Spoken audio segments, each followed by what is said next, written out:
Recently online में एक बंदे के साथ बात कर रहा था एंड वो मुझे कह रहा था कि कैसे अपने गोजो भाई ब्लीच वर्स को ही नहीं सिर्फ वन पीस एंड नारुतो के वर्स को भी सोलो कर सकते हैं क्योंकि उसके पास तो इन्फिनिटी है। उसके बाद ही मैंने अपनी इनिशियल रील बनाई थी जहां पे मैंने समझाया था कि कैसे ओरिहिमे गोजो को क्या भाई जुजुत्सु काइसेन वर्स को हरा सकती है, लेकिन उसके बाद भी उस बंदे को तो समझ में नहीं आया। एंड ऐसे और भी काफी सारे लोग होते हैं जिनको ये पता नहीं चलता कि ब्लीच वर्स को one of the strongest verses in anime universe क्यों कहा जाता है। ये सिर्फ क्या उनके स्पिरिचुअल प्रेशर की वजह से है कि जो ह्यूमंस होते हैं वो उनको सहन नहीं कर पाते हैं, लेकिन ऐसा बिल्कुल भी नहीं है। ब्लीच वर्स के जो कैरेक्टर्स हैं उनकी एबिलिटीज इतनी ज्यादा ब्रोकन एंड यूनिक है कि भाई जब तुम इस वीडियो को खत्म करोगे तो तुम्हें पता चलेगा कि भाई ब्लीच वर्स को तो एक्चुअली में कोई नहीं हरा सकता। आज की इस वीडियो में मैं आपको समझाने वाला हूं कि ब्लीच वर्स इतना ज्यादा स्ट्रॉन्ग क्यों है। एंड जब तुम इसके बारे में सुनोगे, उनकी एबिलिटीज के बारे में सुनोगे, एक्चुअल चीजें सुनोगे जो अगर तुमने ब्लीच देखा हुआ है फिर भी तुम्हें सरप्राइज होगा, तो भाई तुम्हारा दिमाग फट जाएगा। फर्स्ट ऑफ ऑल हम बात करते हैं कि भाई ओरिहिमे कैसे जुजुत्सु काइसेन के वर्स को हरा सकती है। तो लोगों को बहुत ज्यादा मिसअंडरस्टैंडिंग होती है कि ओरिहिमे की एबिलिटी यही है कि वो अटैक को शील्ड कर सकती है या फिर लोगों को हील कर सकती है, लेकिन अपने आइजन भाई ने खुद कहा है कि ओरिहिमे की एबिलिटी काफी ज्यादा ब्रोकन है कि वो कोई भी फिनोमिनन को रिजेक्ट कर सकती है। फॉर एग्जाम्पल जब उसने ग्रीमजो का हाथ हील किया था या फिर वो किसी को भी हील करती है तो वो उसको एक्चुअली में हील नहीं कर रही होती, वो उस फिनोमिनन को ही रिजेक्ट कर देती है कि उनको कोई इंजरी हुई थी। फॉर एग्जाम्पल जब उसने ग्रीमजो का हाथ जो कटा हुआ था उसको हील किया तो उसने हाथ उसका एक्चुअली में हील नहीं किया, उसने इस फैक्ट को ही रिजेक्ट कर दिया कि उसका हाथ कभी कटा ही था। तो उसका जब हाथ कभी कटा ही नहीं था तो भाई उसको हील करने की जरूरत ही नहीं थी एंड उसका हाथ वापस आ गया। Sounds very broken right. And उसके अलावा ओरिहिमे जिसको भाई तुम स्ट्रॉन्गेस्ट कैरेक्टर मारोगे भी नहीं, ब्लीच में लिटरली उसको वीकेस्ट कैरेक्टर में लोग कंसीडर करते हैं, वो युहाबा के अटैक को शील्ड कर सकती है। भाई युहाबा एक भगवान का बेटा है जिसके बारे में ऑब्वियसली हम आगे बात करेंगे। एंड उसके अटैक की speed literally speed of light से ज्यादा है एंड फिर भी अपनी ओरिहिमे उसको शील्ड कर पा रही थी एंड भाई रोक भी पा रही थी। एंड उसको देख के तो भाई इचिगो भाई भी बहुत ज्यादा शॉक हो जाते हैं। एंड ये तो वही ह्यूमन है, यू नो, उसके अंदर इतनी ज्यादा पावर भी नहीं है। तो अगर तुम इसको दूसरे कैरेक्टर्स के साथ कंपेयर करने जाओगे तो सोचो क्या ही हाल होगा। उसके अलावा हम बात करते हैं 3 और अलग कैरेक्टर की जो कि वन ऑफ माय फेवरेट है। बेसिकली ब्लीच में तुम्हें अगर पास्ट को मैनिपुलेट करना है तुम कर सकते हो, प्रेजेंट को मैनिपुलेट करना है कर सकते हो, फ्यूचर को मैनिपुलेट करना है वो भी कर सकते हो, मतलब सारी चीजें तुम्हें मिल जाएगी। पास्ट मैनिपुलेशन में है अपने शुकिशिमा भाई, प्रेजेंट मैनिपुलेशन में है अपने आइजन भाई एंड फ्यूचर मैनिपुलेशन में है अपने युहाबा। ये बात तुमने बिल्कुल सही सुनी। शुकिशिमा भाई की एबिलिटी यही है कि वो अपनी स्वॉर्ड जब किस बंदे को मारता है उसके अंदर इंसर्ट करता है तो उसकी लाइफ के अंदर जा सकता है एंड उसकी जो पास्ट होता है उसको रीराइट कर सकता है। हाँ, ये अगर तुम दूसरों के साथ कंपेयर करोगे तो इतना ज्यादा स्ट्रॉन्ग नहीं होगा क्योंकि उससे सिर्फ उस बंदे की ही पास्ट चेंज होगी एंड उसकी ही लाइफ चेंज होगी। जो बाकी सारे कैरेक्टर्स हैं उसके ऊपर इनका अफेक्ट नहीं आता। लेकिन फिर भी अगर तुम इसको कंपेयर करो कि जैसे कि अपने जो शुकिशिमा भाई है उसने नारुतो को अंदर अपनी ये स्वॉर्ड इंसर्ट कर दी तो क्या हाल होगा। उसके अलावा आइजन की तो बात ही क्या है, ब्लू फिल्मों का तो कहना ही क्या है भाई, आइजन का तो कहना ही क्या है।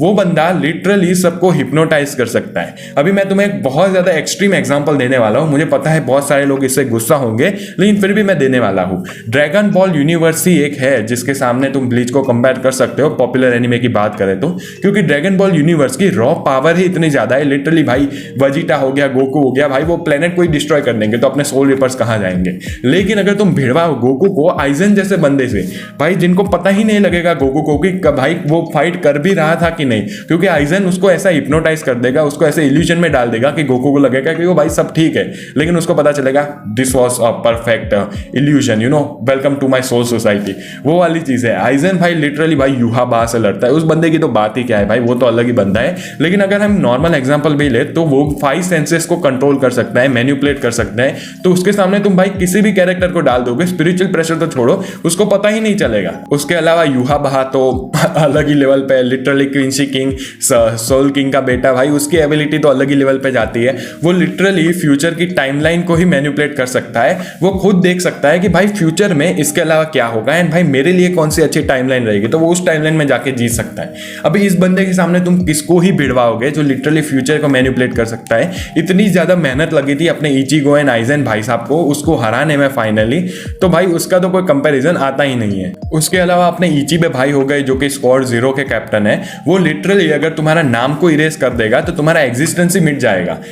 मतलब उससे ज्यादा भाई क्या ही बुरा हो सकता है किसी के साथ। एंड यहाँ पे हमने मेन कैरेक्टर की तो बात ही नहीं की, जो कि है अपने इचिगो भाई साहब, जो कि सबसे ज्यादा स्ट्रॉन्गेस्ट है। यहाँ पे इचिगो के पास बहुत सारी एबिलिटी है, उसकी जो ब्लड लाइन है वही बहुत ज्यादा मिक्स्ड है, उसके अंदर क्विंसी ब्लड है, होलो ब्लड है, फिर सोल रिपर का ब्लड है, सब कुछ ब्लड है भाई, वो पूरा ग्रुप प्रोजेक्ट बना के रखा है उसको। लेकिन मैं तुम्हें उसकी सिर्फ एक नॉर्मल पावर की समझाता हूँ, जो कि थी उसकी तेंसा जांगेत्सु। तुमने ये लाइन बहुत बार सुनी होगी, अपने इचिगो भाई बहुत बार कहते रहते हैं बांकाई तेंसा जांगेत्सु, उसके बाद अटैक मारता है। लेकिन तुम एक बात सोचो कि भाई इचिगो की जब ट्रू पावर रिवील हो जाती है सबके सामने, मतलब उसको पता चल जाता है कि भाई उसकी ट्रू बांकाई की पावर क्या है, एंड वो जब ये अटैक मारने जा रहा होता है तेंसा जांगेत्सु, तो अपने युहा बहा भाई इतने ज्यादा डर जाता है कि वो उसकी पावर को पहले ही इरेज कर देते हैं। मतलब उसको भी फ्यूचर में कुछ ऐसी चीजें दिख गई होगी कि भाई ये तो मुझे ऐसे ही खत्म कर देगा, कि वो इतना ज्यादा डर जाता है कि उसकी पावर को ही इरेज कर देता है फ्रॉम एग्जिस्टेंस। उसके अलावा हमें पता है जब वो आइजन के साथ लड़ता है तो उसका जो मुगेत्सु वाला फॉर्म होता है भाई, वो इतना ज्यादा ब्रोकन होता है कि लिटरली उसके एक वन शॉट अटैक से आइजन भाई उधर जाके गिर जाते हैं भाई, मर जाते हैं। तो भाई इचिगो की पावर तो हम छोड़ ही देते हैं, लेकिन अगर हम वीक कैरेक्टर्स की भी बात करें, रेंजी हो गया या फिर चैड हो गया उनके ग्रुप से, तो चैड बंदा अगर तुम उसको वन पीस वर्ल्ड में कंपेयर करोगे तो एटलीस्ट वाइस एडमिरल लेवल होगा, टॉप लेवल। भाई वो बंदे की रॉ पावर इतनी है, उसके पास कोई इतनी ब्रोकन एबिलिटी भी नहीं है ओरिहिमे या फिर इचिगो जितनी, उसके पास बस एक नॉर्मल अटैक पावर है। भाई बहुत ज्यादा स्ट्रॉन्ग है वो बंदा, उसका नाम ही चैड है तो। एंड वो भाई अपने एक अटैक से बिल्डिंग्स को डिस्ट्रॉय कर सकता है, तो तुम उसको समझ सकते हो कि भाई इनके वीक कैरेक्टर्स की स्ट्रेंथ कितनी ज्यादा होगी। यहाँ पे हमने कुछ और ब्रोकन कैरेक्टर्स की तो बात भी नहीं की अभी तक, जैसे कि योरुइची हो गई, फिर अपने केनपाची जाराकी हो गए, फिर अपने शिनशुई हो गए, अपने वो क्या कहते हैं यामामोतो, जो उसकी बांकाई तो भाई 4 गेट्स में डिवाइड है, लिटरली भाई आग लगा देता है वो सारी जगह पर। इतनी ज्यादा ब्रोकन चीजें रखी है ब्रीच में। अभी उसके बारे में अगर हम सारे चीजों के बारे में बात करने जाएंगे तो ऑब्वियसली भाई वीडियो बहुत ज्यादा लंबा हो जाएगा, इसलिए अभी हम कंपेयर करते हैं इसको अदर वर्सेस से।